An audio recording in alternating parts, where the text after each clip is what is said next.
Magandang gabi sa inyong lahat. Ako nga pala si Miss Sineneng Crizel Ann at ngayon naman um, may interviewin ako ukol sa aming final project sa Fieldes. Ipinapakilala ko po pala sa inyo si Mr. Rusty Sadi. Gaano mo kadalas ginagamit ang Filipino sa iyong trabaho o disiplina? Araw-araw ko itong ginagamit lalo na sa pakikipag-usap sa mga kasamahan sa trabaho. Pangalawang tanong, anong mga sitwasyon o gawain ang mas ginagamit ang Filipino?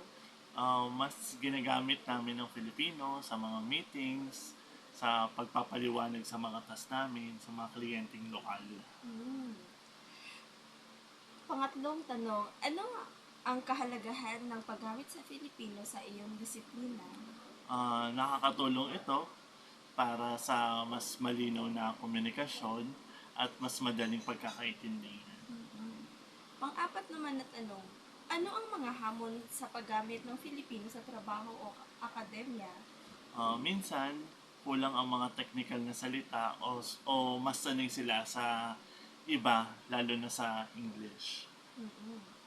Panglimang tanong naman, mayroon bang mga teknolohiya o Filipino na ginagamit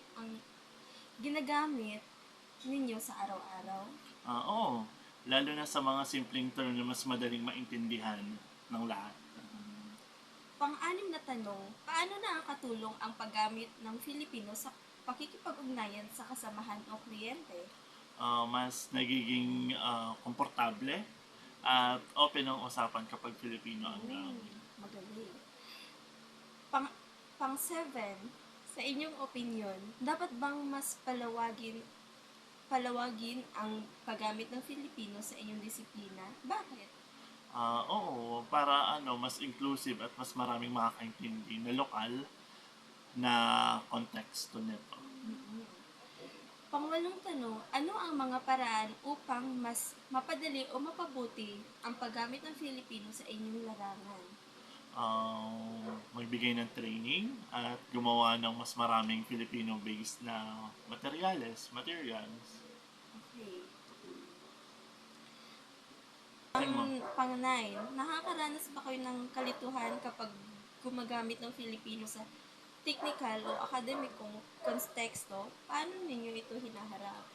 Oo, minsan, pero malinaw ko ito sa pamamagitan ng example o pagsasalin ng mga simpleng salita.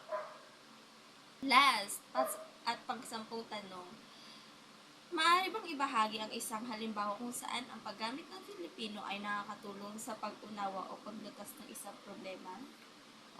Noong may hindi malinaw na instruction, ipinaliwanag ko ito sa Filipino at agad naintindihan ng mga team members namin sa trabaho.